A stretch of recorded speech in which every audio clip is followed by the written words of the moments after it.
Vamos lá, pessoal. Qualquer hora vocês podem me interromper, escrever aqui embaixo no YouTube ou acionar o microfone e quem está me acompanhando na plataforma JITS também, tá bom? Então, nosso assunto da aula de hoje é inflamação. Finalmente, inflamação, né? Então, essa aula já está disponível aqui no canal, tá?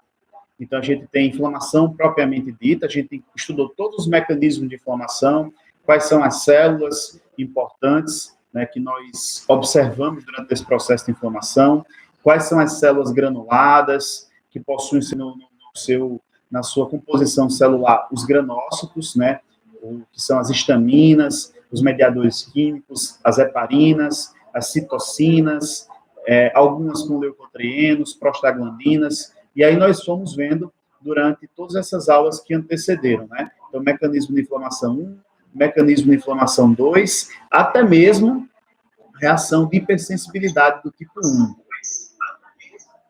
Então, vocês podem tirar o microfone aí, tá? Só para não dar essa interferência. E eu vou pedir aqui para os familiares baixarem a TV. Pessoal, baixa a TV aí, pelo amor de Deus. Valeu. Então, vamos embora. Então, o que é que nós vamos estudar hoje? Nós vamos conceituar inflamação, conceituando principalmente a inflamação aguda e diferenciando-a da inflamação crônica, tá? Nós vamos ver as etapas do processo inflamatório, que é extremamente importante para vocês, todas essas etapas, e ações locais e sistêmicas do processo inflamatório, principalmente ocasionada da citocina, tá? E aí nós vamos ver as caracterizações de um processo inflamatório, desde a formação de edema, calor, rubor, tá? Então, para quem acompanhou essa aula no sistema, né, que está aqui na plataforma, no nosso canal do YouTube, vai ser mais com a revisão, tá bom?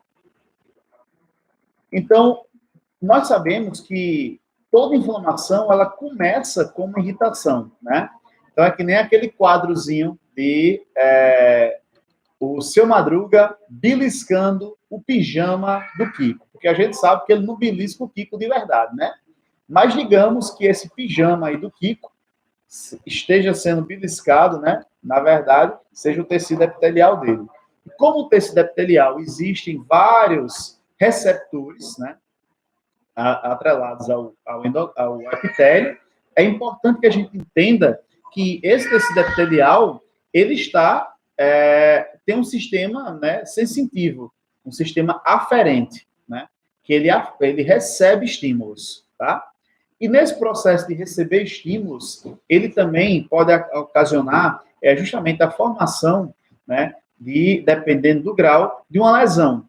Essa lesão, ela pode ser uma lesão vascular, ela pode formar um edema, ela pode causar extravasamento, né, de fluidos corporais, como extravasamento de sangue, de hematomas, tá? Então, o fato é, nada que está quieto sai do lugar. Então, a gente precisa mexer de alguma forma para poder as coisas acontecerem, né? Então, toda inflamação começa com irritação, beleza? Então, continuamos definindo o que é inflamação. A inflamação vem do latim, que significa inflamare. Olha que nome bonito, inflamare, pegar fogo, tá? Então, a inflamação é uma reação complexa, né, de tecidos, tá? Que envolve os tecidos, a um agente agressor, tá? Que pode ser provocada por um antígeno, que é um corpo estranho ao seu próprio organismo, ou pode ser o próprio organismo, né? Ocasionando aí essa inflamação. Então, a gente tem doenças autoimunes em que o próprio corpo reconhece células originárias suas, né, como corpos estranhos, né, como antígenos, tá? E isso caracteriza-o como um agente agressor. E assim a gente tem uma seleção de recrutamento de células e de moléculas de defesa, né, que caminham para a circulação desse tecido, né? Então, elas vão pela tubulação sanguínea, né? Por esses vasos sanguíneos, esses capilares, veias, artérias, né? E assim tem a finalidade, né, de sair do vaso, né, sanguíneo e acabar ocasionando justamente a eliminação desse agente agressor, ok? Então, a inflamação nada mais é do que uma reação complexa, né, que ocorre em cascata inflamatória e que é caracterizado por esse recrutamento de células e moléculas que tem a função de defender o nosso organismo. Beleza, show. Então, como resposta da defesa ao organismo, é justamente essa busca da homeostase. Então, a inflamação tem como sua principal função e objetivo livrar o corpo, o organismo do indivíduo hospedeiro, tanto das causas da agressão celular inicial, né? Por exemplo, micro-organismos, toxinas, né? Então, alguns patógenos, algumas toxinas, até substâncias não infecciosas, mas que podem promover, né, um processo inflamatório, como alergias imediatas, alergias crônicas, podem promover processos inflamatórios. Então, ele tem essa função de livrar o corpo, tanto pelas causas da agressão inicial, como também das consequências dessa agressão, como as células mortas, que a própria inflamação provoca. Então, nós vimos nas aulas anteriores, em mecanismo de inflamação 1, mecanismo de inflamação 2, as células citotóxicas, como os linfócitos T citotóxicos. Nós vimos também as células NK, que lesionam essas células, né? Elas promovem a morte celular dessas células, né? Então, nós começamos a observar que algumas células ficam mortas ali, né? Então, elas precisam, né, consequentemente, dessa limpeza do organismo, né? Então, porém, quando nós temos uma resposta exacerbada, uma resposta aumentada, tá? A gente tem uma inflamação também, ela pode ser classificada como um processo inflamatório maléfico, né? Então, algo danoso ao próprio corpo, né? E ela pode induzir, inclusive, né, lesões teciduais, até mesmo a morte tecidual. Então, é chamada necrose, tá? Então, a gente tem lesões, desde lesões teciduais até a necrose, tá? E isso irá, com certeza, prejudicar o desenvolvimento, o funcionamento, né, normal do organismo. Então, nós vamos ter uma fisiologia comprometida, ok? Então, beleza. A resposta de defesa do organismo, né, é uma resposta inflamatória que busca a homeostase, o equilíbrio dinâmico, ok? Porém, se essa resposta for exacerbada, se essa resposta for aumentada, o que pode acontecer são justamente mortes teciduais, né? Então, lesão tecidual e morte tecidual, que pode levar à necrose. Isso irá, evidentemente, prejudicar o funcionamento normal do organismo, ok? Então, nós temos algumas células que circulam na corrente sanguínea e acabam por migrar para o tecido lesionado. Então, imagina que você está correndo para pegar aquele ônibus que só passa uma vez a cada 1 hora, né? Quem mora aqui no bairro Tambalzinho e já pegou o Torre, sabe o que eu estou falando, né? Torre passa daqui de 40 a 40 minutos, né? Sendo otimista, né? Mas a verdade é que ele passa a cada 1 hora e meia, se brincar, 1 hora e 40, tá? Então, quando você vê um Torre vindo de longe, você começa a correr. Quando você começa a correr, você cai, aí você se corta, se rala todo, e o que acontece é justamente o sangramento, tá? Nós sabemos que o tecido epitelial, ele é totalmente avascular, então ele não possui vasos sanguíneos. Porém, o tecido conjuntivo adjacente, que é o tecido conjuntivo frouxo, que é adjacente à epiderme, né, que seria a derme, né, esse tecido que está presente na derme, ele é totalmente vascularizado e ele nutre esse tecido epitelial. E essa vascularização está presente nos vasos sanguíneos, né? Então, ela é promovida justamente pela presença de vasos sanguíneos nesse tecido, né? Esse tecido é conjuntivo. Então, ali nós temos vários vasos sanguíneos entrelaçando esse tecido conjuntivo, que é a derme, ok? Então, o que é que nós temos? Nós temos esses vasos sanguíneos com revestimento interno, que nem um canudozinho, tá? Você está numa mesa de bar, pega um canudo. Agora não, né? Que ninguém pode sair porque está em quarentena. Então, você pega um canudozinho e aí você vê a luz desse canudo. Você vê ultrapassa o outro lado, né? Então, quando você pega esse canudo e consegue observar a luz, o revestimento interno da parede desse canudo é o que nós vamos chamar de endotélio, ok? Então, esse endotélio nada mais é do que o revestimento interno desse canudo, desse vaso sanguíneo, de uma artéria, tá? Então, o tecido epitelial, nada mais do que um tecido epitelial especializado. Então, por isso que esse endotélio, ele tem células justapostas por junções comunicantes entre uma célula e outra, por junções gaps, desmossomos, que unem uma célula à outra, ok? Então, por isso que as células são bem coladas. E praticamente nós não temos, de maneira alguma, né, um material extracelular. E se tiver, é muito pouco. Então, imagina aqui, entre o espaço de uma célula e outra, nós temos pouco material extracelular, ok? Pouco material extracelular entre uma célula e outra. Então, praticamente é inexistente. Então, é uma característica do tecido epitelial. Assim como o endotélio faz parte do tecido epitelial, essas células também estão justapostas, tá? E também não apresentam, né, material extracelular, porque estão coladas, grudadas umas nas outras, tá?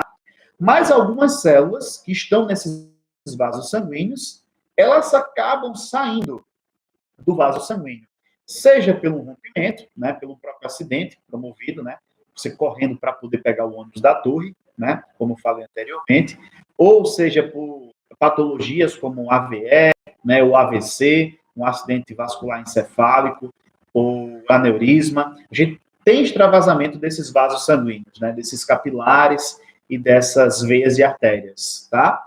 Mas, não sendo processo patológico, nós temos um processo normal, tá? O processo normal é sair células que estão no vaso sanguíneo e migrarem para o tecido que está infectado.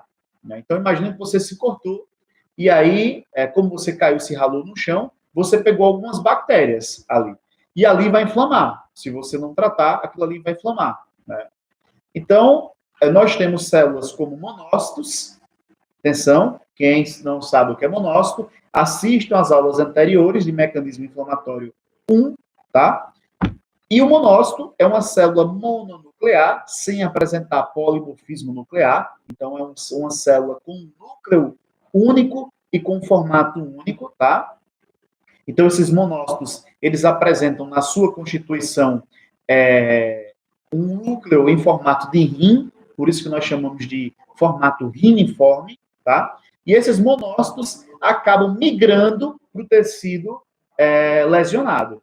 E quando eles migram para o tecido lesionado, né, para o tecido conjuntivo, por exemplo, né, onde há um processo de infecção por bactérias que entraram ali, por vírus, né, que estavam ali presentes também no chão, na medida que você tropeçou e caiu, eles acabam se transformando, se ativando em macrófagos. E esses macrófagos, eles vão servir justamente para fagocitar. Então, são células fagocitárias, tá? Além dos macrófagos, nós temos uma série de outras células, que isso também está bem explicada no mecanismo de inflamação do tipo 1, na nossa aula pretérita, na nossa aula anterior, tá? Então, nós temos leucócitos que apresentam um polimorfismo nuclear. Esses leucócitos são eosinófilos, são neutrófilos, são basófilos, mas especialmente como células fagocitárias que respondem rapidamente a um processo de inflamação que acabou de acontecer, são os macrófagos e neutrófilos, ok? Então, primeiro momento, na cascata inflamatória, quem migra? Né? Macrófago e neutrófilo. Beleza. Sabendo disso, né, essas células fagocitárias, elas eliminam os micro-organismos e tecido morto ali que vai estar, né, necrosado de alguma forma, infectado, né, devido ao acidente que aconteceu, né, ou o próprio processo inflamatório normal que acontece no nosso corpo, né, devido a um agente infeccioso, um patógeno, né, eles eliminam através de fontes de mediadores químicos, né, como citocinas, histaminas, heparinas, né, que vão sendo liberadas e recrutando, assim, novas células. Então, eles são mediadores químicos porque apresentam substâncias de atração para novas células. É como se eu pegasse o telefone e chamasse, ligasse, dizendo que eu estou precisando de ajuda. Então, help me, help me, help me. Então, basicamente é isso. Eu estou precisando de socorro. Então, é um recrutamento, tá? Então, esse recrutamento, né, quando a gente compara, né, com o exército brasileiro, chamam-se recrutas. Né? Esses recrutas são células que também vão apresentar potencial fagocitário e que também vão apresentar potencial para eliminação desses patógenos. Beleza? Então, tudo isso acontece com o extravasamento de células que estão no sangue para o tecido conjuntivo. Isso pode acontecer de forma normal, né? Pelo processo que nós vamos conhecer chamado de diapedese, tá? Como também pode acontecer pelo extravasamento, né? Pelo um trauma, né? Nesse vaso sanguíneo, através de um acidente, por exemplo.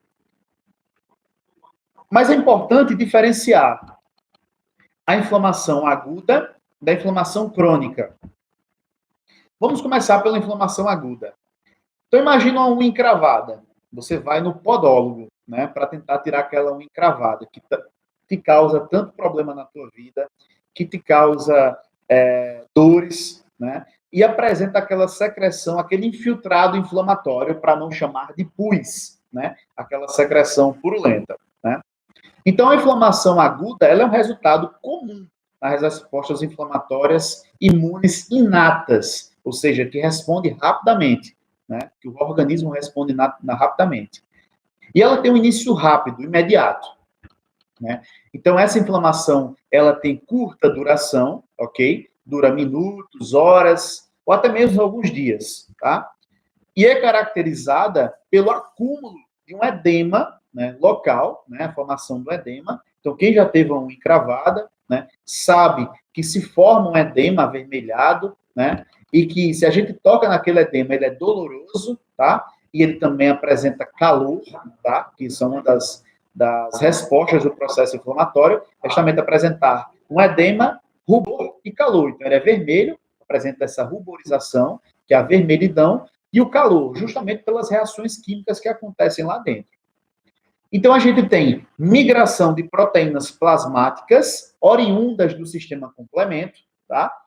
Quem não sabe o que é sistema complemento, dá uma verificada da nossa aula, a nossa aula de mecanismo de inflamação 1, tá? Então, essas proteínas plasmáticas do sistema complemento, juntamente com leucócitos. Que tipo de leucócito, professor? Não sei muito bem quais são esses leucócitos. Então, são os leucócitos fagocitários, principalmente.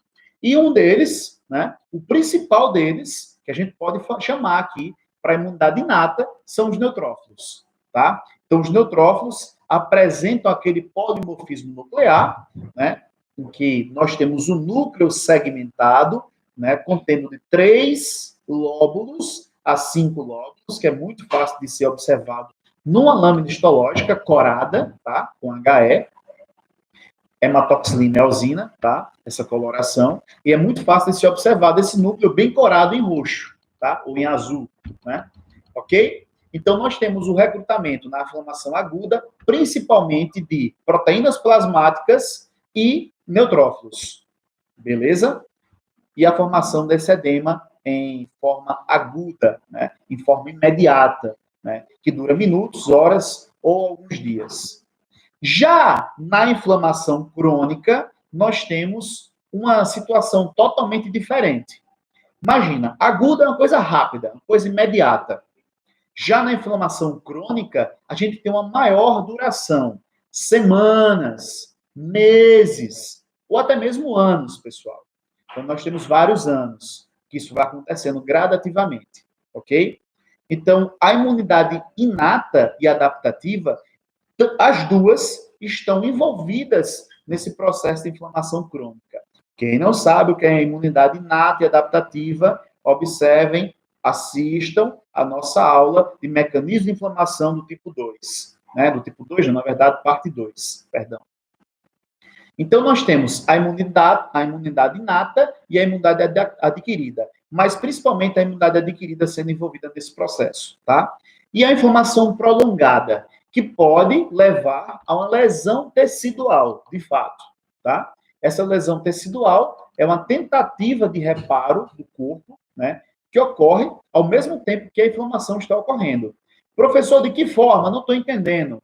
Pelo fibrosamento, pode ocorrer fibrosamento, perda de função daquele tecido, daquele órgão que está sendo inflamado, tá?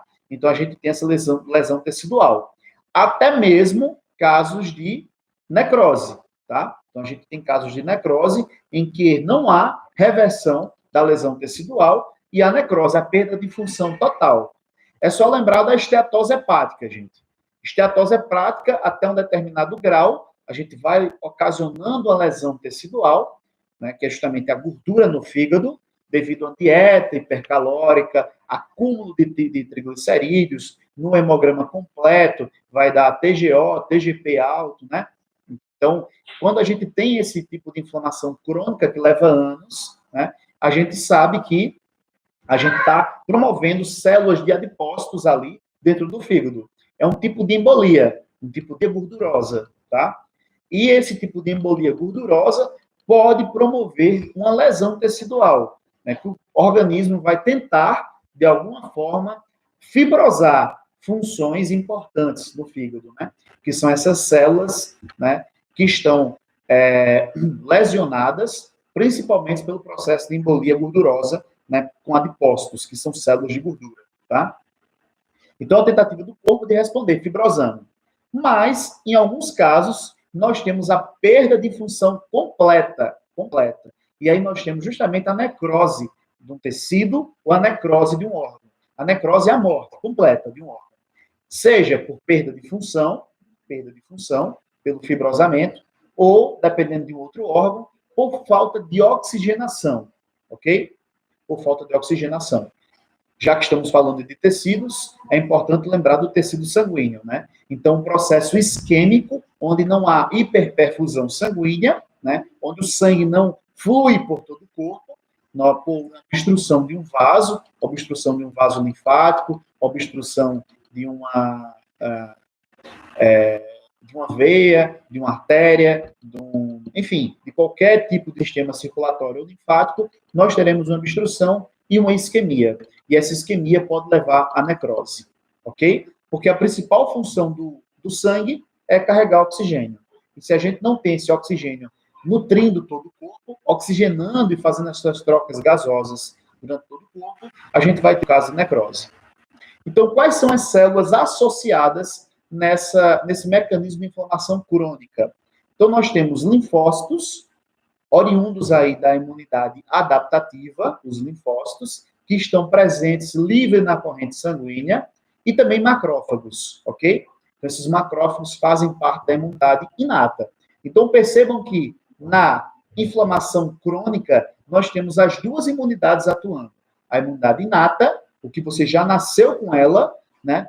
E a imunidade adaptativa, adquirida, que você adquire conforme as experiências que você tem ao longo da sua vida, né? De exposição a esses antígenos, que são os linfócitos, tá? Os linfócitos T efetores, linfócitos de memória, através do processo, né, de exposição a esses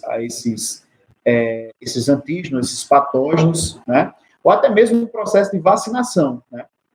Você pode criar, né, ativar linfócitos, né, a produzirem anticorpos, ok? Beleza?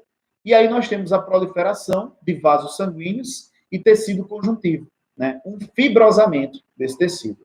Esse fibrosamento pode ser uma das causas oriundas decorrentes da lesão tecidual ou até mesmo a necrose, beleza? Então, na inflamação aguda, nós temos uma resposta imediata, uma resposta inata, enquanto que na inflamação crônica, nós temos algo duradouro, que pode levar anos, né? Então, como o caso de esteatose hepática, gordura no fígado, grau 1 até o grau 3, até chegar na cirrose, que é totalmente irreversível, tá?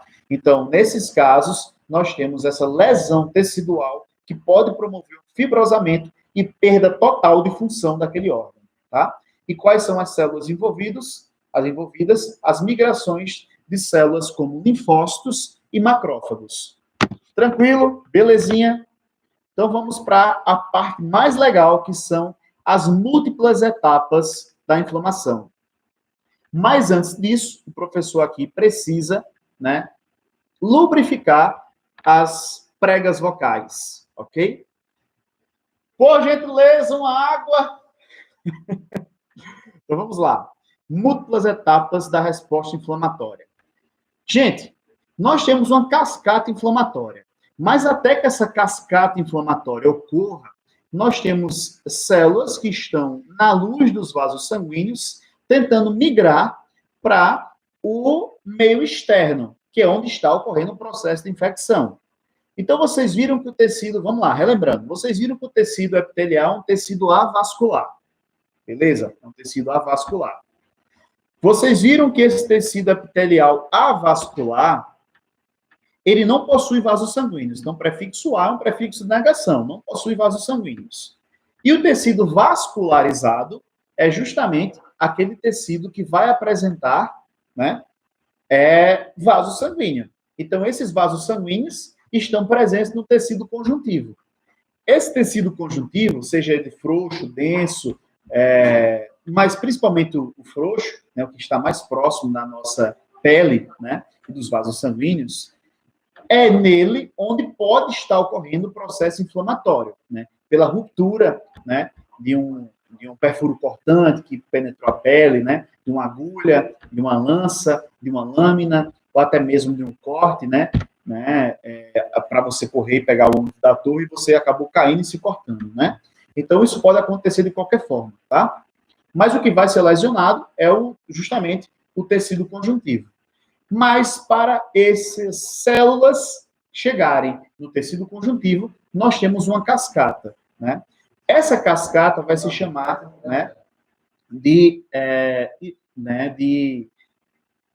etapa intraluminal, que ocorre justamente dentro da luz do vaso, ou da lúmen do vaso sanguíneo.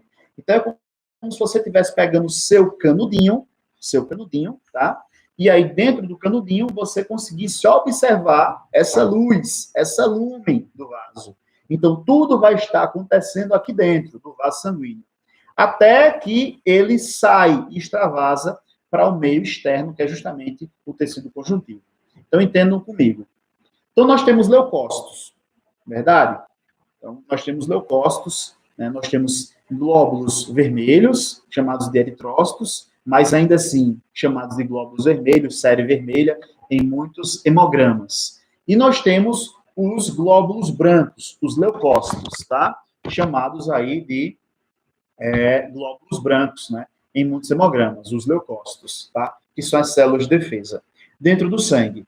Plaquetas também são possíveis, né? Proteínas plasmáticas, água, né? E aí vai. Beleza. Então, esses leucócitos estão livres, circulantes na corrente sanguínea.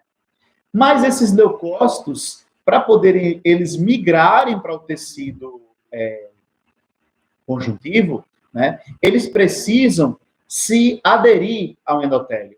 E como é que eles vão se aderir? Primeiro, eles passam por etapa de rolagem. Então, nós temos o leucócito, uma célulazinha, rolando até se aderir ao endotélio. Lembram que o endotélio é um epitélio especializado que reveste os vasos sanguíneos, tá? Lembram disso, né? E que eles são células justapostas, são células grudadas, são células coladas entre si, né? Então, esse endotélio reveste esses vasos sanguíneos. Então, esses leucócitos passam por rolagem até que eles se aderem ao endotélio, tá? Essa aderência vai ser promovida por proteínas, receptores de superfícies que estão no endotélio, né? Essas proteínas são... Espera só um minutinho para o professor molhar a garganta.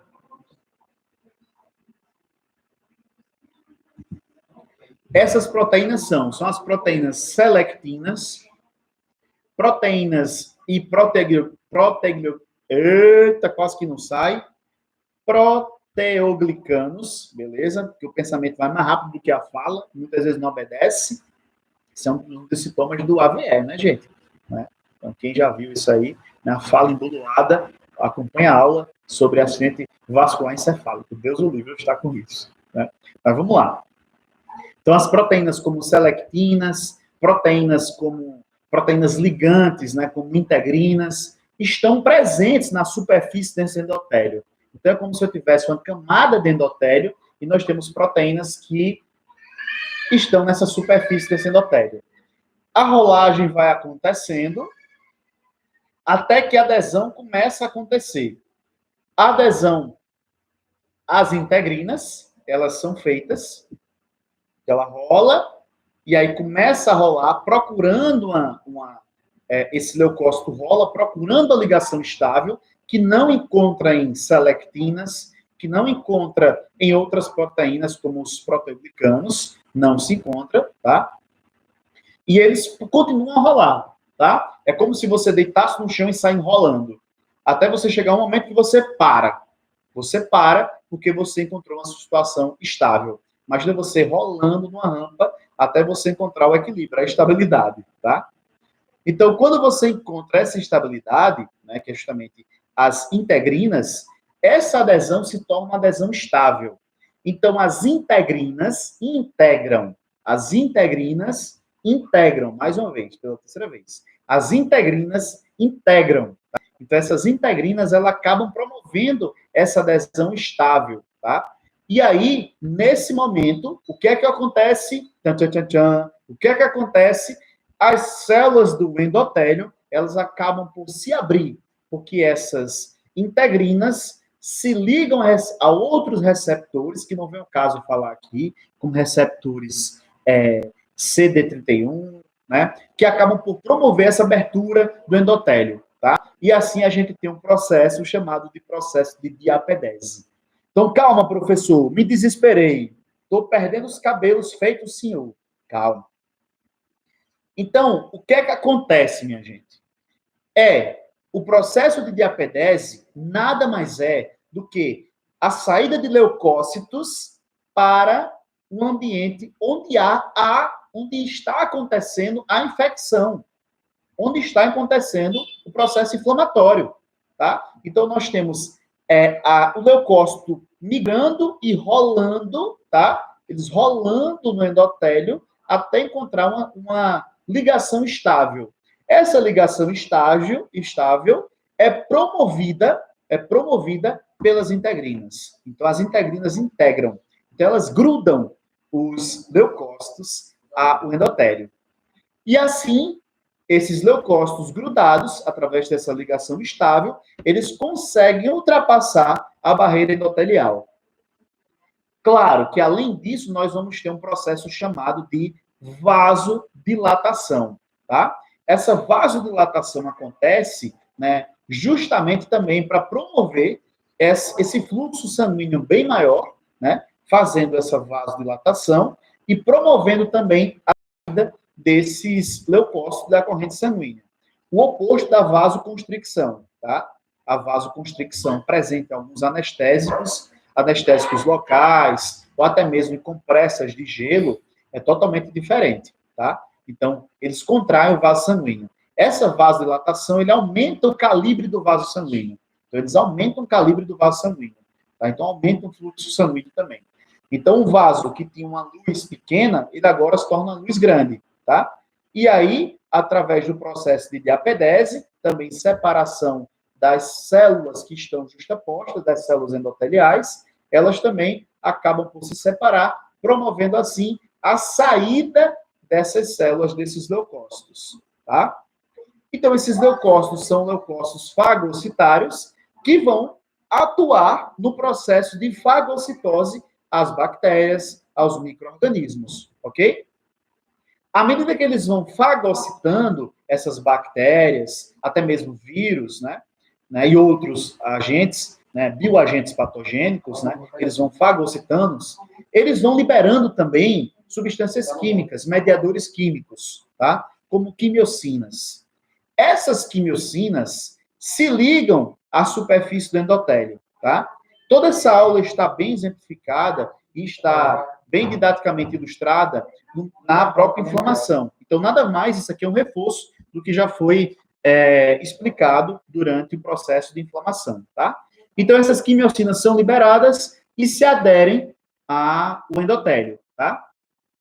Então, essa primeira etapa de rolagem, essa primeira etapa de adesão estável, acontece dentro do vaso. A etapa de diapedese, que é a saída do leucócito do vaso sanguíneo para o tecido conjuntivo, é chamado aí de transposição, né? Que é justamente quando a gente tem a diapedese e aí esse leucócito acaba sendo transposto, migrando, acontecendo essa migração, transposição para o tecido lesionado. E lá ela vai começar a fagocitar essas bactérias, liberando também quimiocinas. Beleza. Então, fagocitou. O que é que acontece? Depois da fagocitose, a gente tem formação de fagossomos, fagolisossomos, que vocês viram na biologia celular, né? Que é justamente a degeneração, a digestão dessas células, tá? Que são as células bacterianas, tá? Então, a gente tem justamente essa situação acontecendo, tá? Então, quando essa situação acontece, libera-se quimiocinas, que são mediadores químicos, libera citocinas, como TNF, IL-1, tá? Que são citocinas que atuam no processo inflamatório, ok? E se forem células granuladas, como basófilos, que estão saindo da corrente sanguínea, liberam também histaminas, tá? Liberam histaminas e heparinas, tá? Beleza, pessoal? Quem tiver dúvida, vai no canal e assiste o vídeo sobre processo inflamatório, né? O processo inflamatório é a inflamação propriamente dita. Então, duração de 42 minutos. Então, beleza. O que nós vimos, né? Então, na sequência de eventos da inflamação aguda, nós temos, por exemplo, uma estrutura cortante adentrando o tecido, lesionando o epitélio e, consequentemente, lesionando também o tecido conjuntivo. E aí, necessita-se do recrutamento de novas células. Então, essas células, primeiro a serem migradas no processo de inflamação aguda, quem lembra, são os neutrófilos. Os neutrófilos. No processo de inflamação aguda, imediato. Você acabou de ser atingido pelo perfuro cortante, pelo prego, né? Que está infectado com tétano, Deus o livre, né? Com a bactéria do tétano, né? Então, aí a gente tem justamente essa migração dessas células para fagocitar, para atuar como Pac-Man, come da estrela, tá? Eles vão fagocitar essas células. À medida que eles vão fagocitando, eles vão também liberando citocinas, eles vão também liberando quimiocinas, ok? Então, esse estímulo nocivo, que é justamente essa penetração ou esse acidente que você teve quando você correu para poder pegar o ônibus da torre, né, que passa a cada 1h40, né? E quando você viu, se desesperou, torre, aí você carreira para poder pegar, e aí se machucou, perdeu o ônibus, né?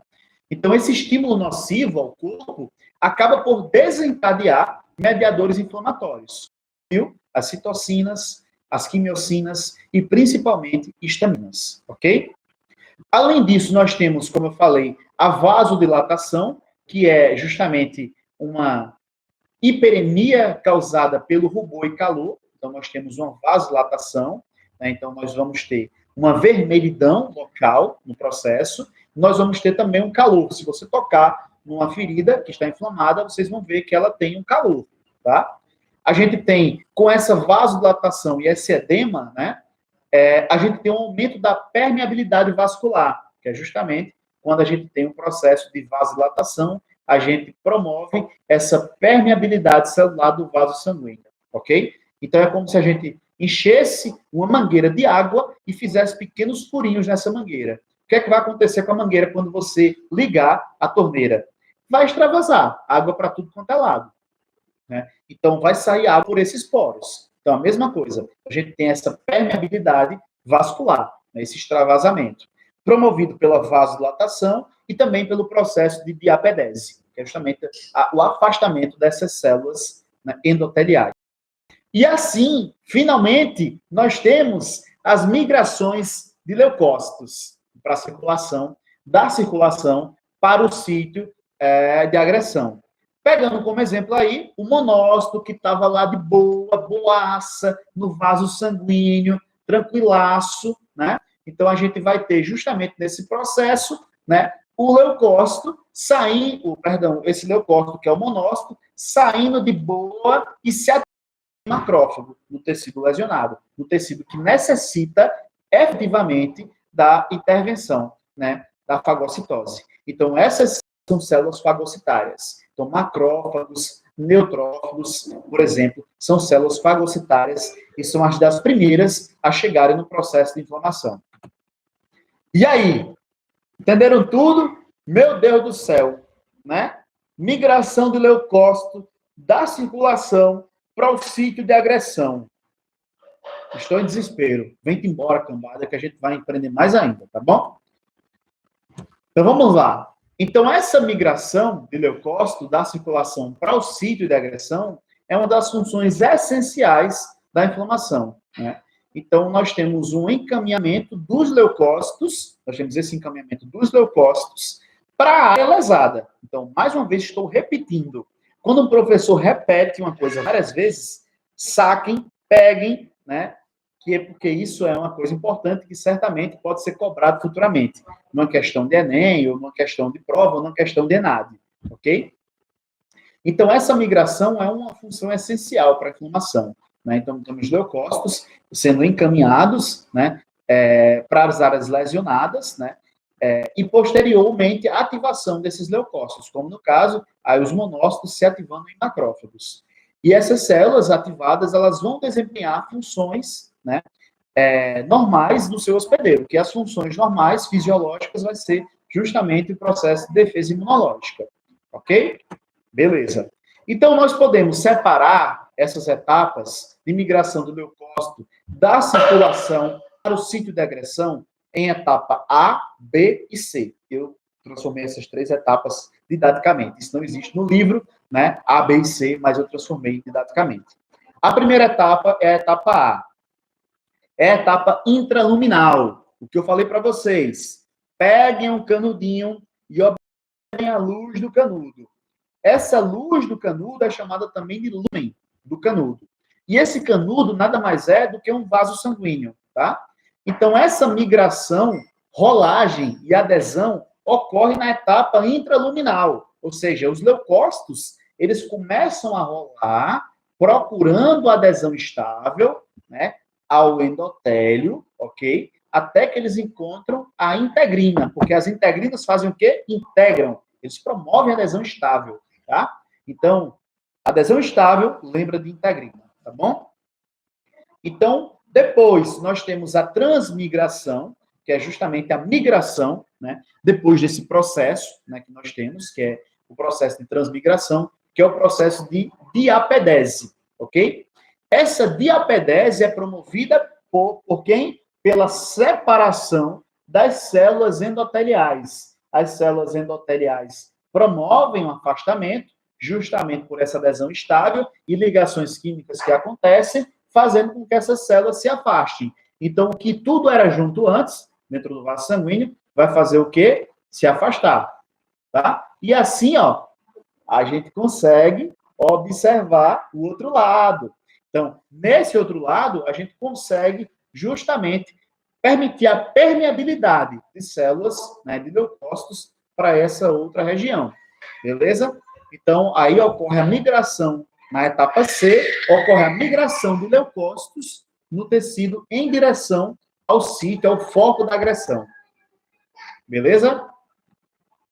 Então, nós temos, mais uma vez, agora, resumidamente, né? Escreve, né? Pega a tua canetinha, faz anotações, que eu vou falar pausadamente. Então, paulatinamente, eu vou falar para vocês. Migração. Leucócitos migram para a margem dos vasos sanguíneos. Até fiz um roteirozinho aqui que dá para acompanhar. Migração. Os leucócitos migram para a margem dos vasos sanguíneos, próximos às células endoteliais. Então, a migração, os leucócitos migram margeando as células endoteliais, que está sendo representada por esse celular. Ok? migração. Anotaram? Leucócitos migram para a margem dos vasos sanguíneos próximo às células endoteliais. Quando eles migram, eles vão margear e eles vão rolar. Quando eles rolam, eles estão se aderindo transitoriamente ao endotélio. Então, eles se aderem transitoriamente ao endotélio, ok? Rolando na superfície dessas células. Buscando, assim, uma adesão estável, tá? Então, eles podem se aderir transitoriamente às selectinas, mas eles vão buscar, na próxima etapa, que é a etapa de adesão, às integrinas, né? Que os leucócitos vão se aderir firmemente de forma de adesão estável ao endotélio. Então, vamos lá. Rolagem. Os leucócitos vão se aderindo transitoriamente ao endotélio, rolando na superfície do endotélio. Rolando na superfície dessas células do endotélio. Ok? Eles vão rolando. Até buscar uma adesão estável. Quando ele busca essa adesão estável, ele se adere firmemente nessa adesão estável. E, posteriormente, nós temos aqui o processo de diapedese, que é a passagem do leucócito para, né, o espaço ou extraendotelial. Então, a primeira etapa, migração, rolagem, adesão, nós temos ela acontecendo intraluminal, ou seja, dentro do canudo, tá? Dentro desse canudo, ok? E a segunda etapa, que é a diapedese, acontece justamente fora da caixinha, fora do canudo, ok? Então, ela acontece justamente a transmigração, né, da passagem desses leucócitos para o espaço extraendotelial, ou interendotelial. Ok? Então, nós temos, mais uma vez, intraluminal, migração, rolagem e adesão. Beleza? E transmigração, a diapedese, acontecendo para o sítio de agressão. Então, a gente tem justamente os leucócitos que estão na luz do vaso, ou na lúmen do vaso, né, transmigrando, né, sendo transposto aí, migrando para o sítio de agressão. Ok? E aí nós temos a interação leucócito-endotélio.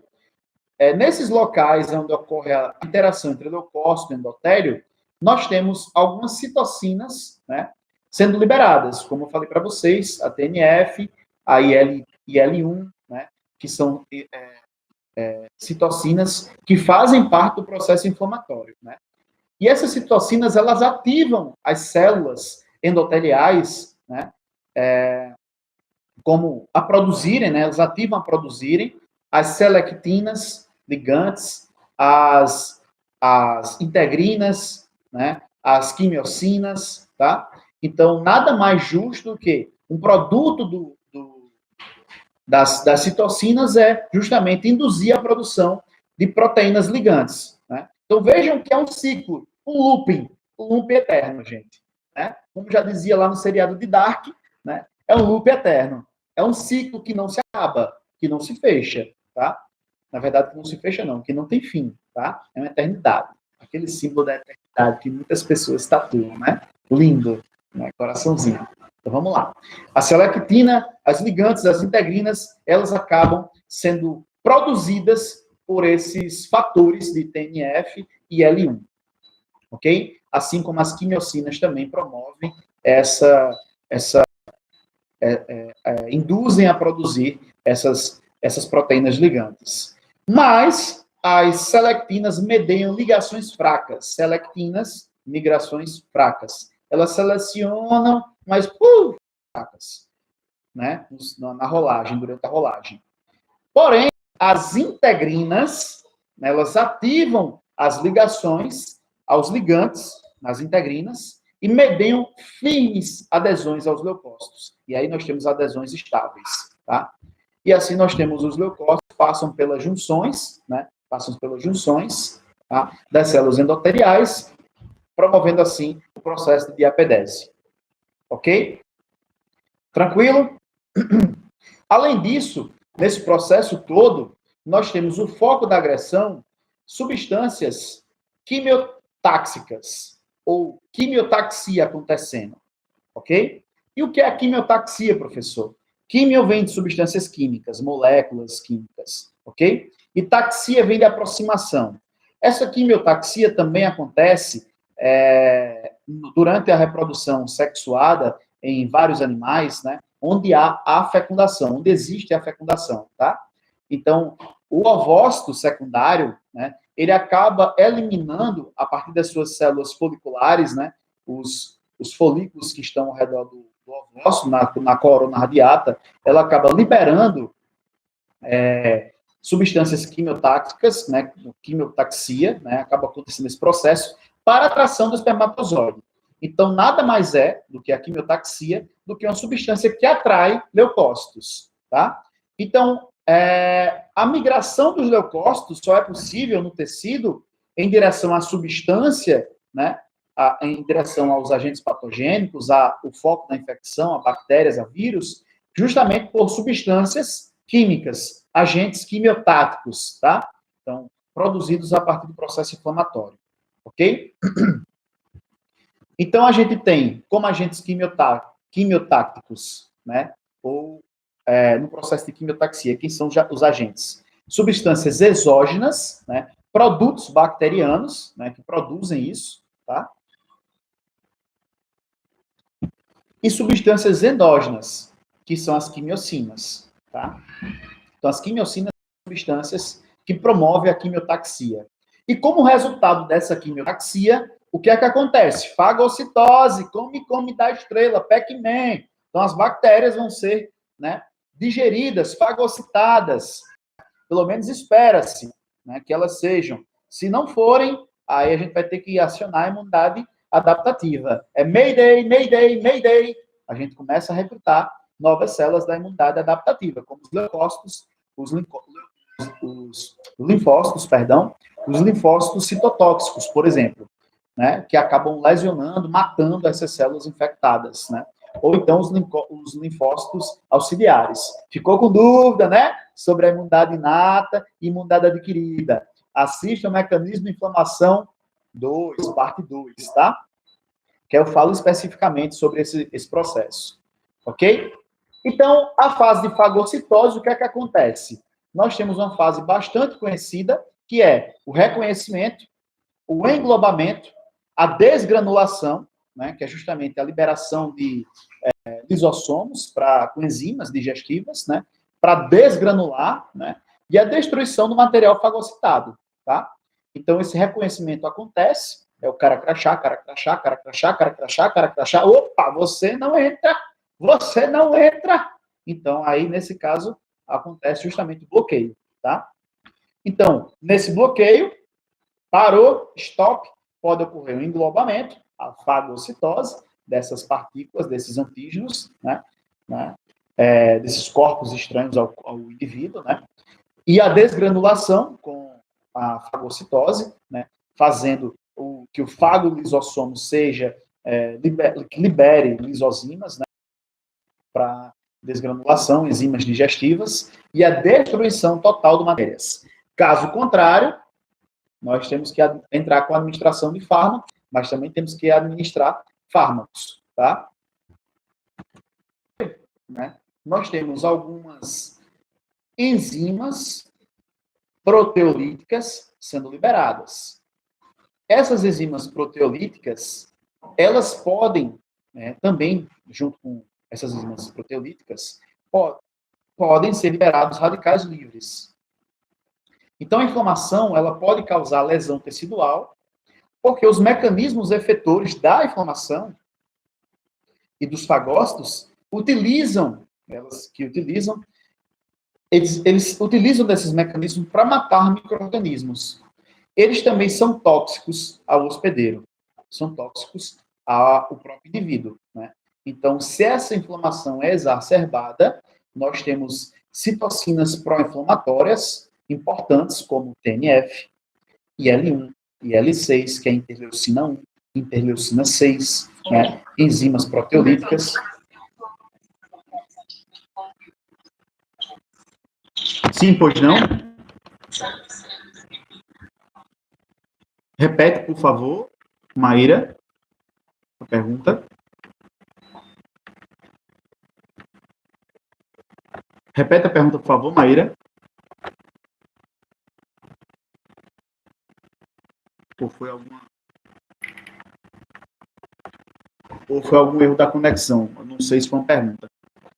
Travou.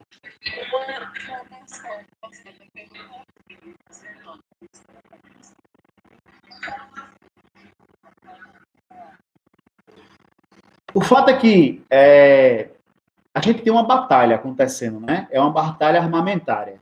Quanto maior teu mecanismo de infecção, maior vai ser meu mecanismo de defesa. Então, quanto melhor for o teu sistema imune para o mecanismo de defesa, maior vai ser o mecanismo de inflamação do vírus, da bactéria, tá? Então, nós temos uma batalha armamentária. Então, por exemplo, né, eu tenho uma espada, tu tem um escudo. Eu tenho uma arma, tu tem um colete à prova de balas. Eu tenho um canhão, tu tem uma fortaleza. Então, sempre assim, né? Então, até hoje, não se explica muito bem essa complexidade toda do Covid-19, né? Como é que essa inflamação acontece, né?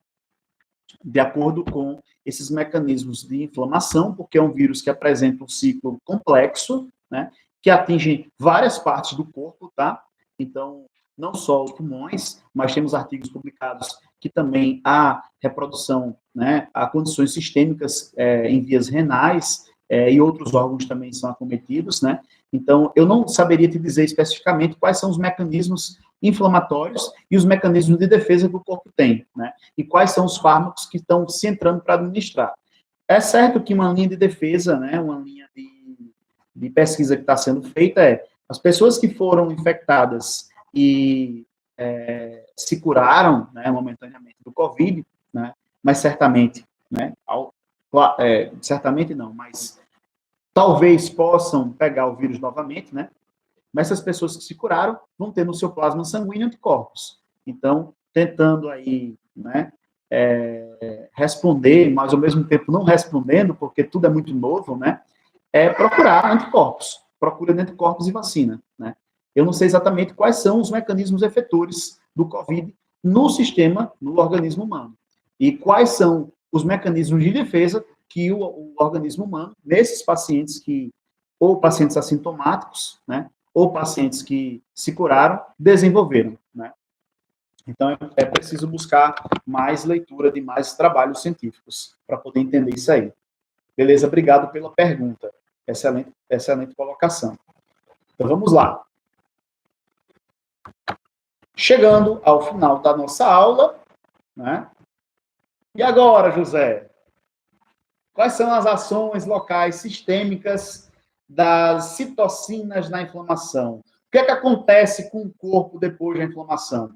Quais são as respostas? Quais são os sinais característicos, né, da inflamação?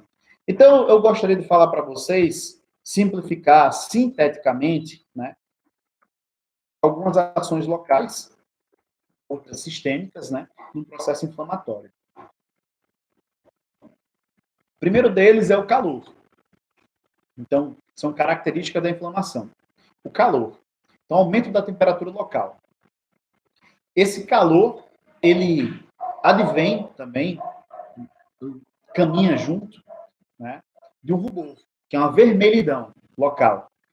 E essa vermelhidão local também é promovida pelo inchaço, um edema local, um local inflamado. Consequentemente, a dor, né? A dor, já que a gente atinge o sistema nervoso, neurônios que estão presentes ali no tecido também, né? Tanto neurônios no tecido conjuntivo, quanto também no tecido epitelial, né? Então, calor, rubor, inchaço, dor e perda de função. Consequentemente, é uma consequência, na verdade, do processo inflamatório, a perda de função, né? Então, nós temos a perda de função por fibrose do tecido ou por necrose, que aí é bem mais complicado, né? A necrose, porque geralmente a gente tem que ter amputação ou retirada desses tecidos necrosados. Amputação de membros ou retirada desse tecido necrosado. Ok? Tranquilaço? Beleza?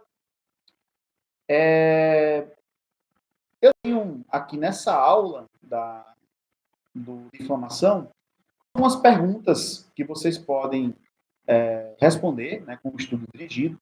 São 11 perguntinhas que podem servir para vocês aí, para vocês responderem e assim auxiliar no estudo de vocês, tá?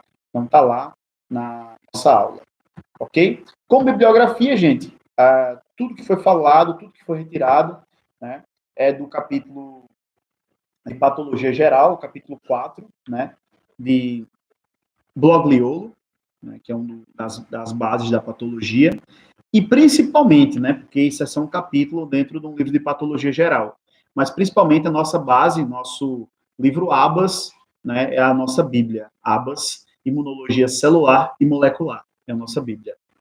Gente, agradeço a atenção, agradeço a participação de todos. Qualquer dúvida é só perguntar, estou aqui disponível sempre que possível. Agradeço a vocês mais uma vez. Sim.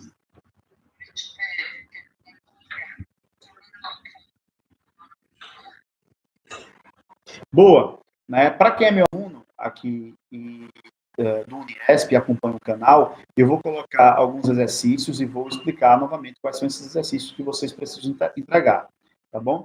Vou voltar para a plataforma JITS e vou explicar isso para eles.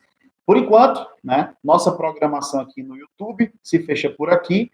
Eu espero que esse vídeo fique gravado, essa live. Eu não sei como é que fica, gente. Eu não sei, né? Mas o fato é que eu agradeço a participação de todos vocês e agradeço a participação dos meus alunos também. Obrigado. Até a próxima. Deixa eu só encerrar minha transmissão.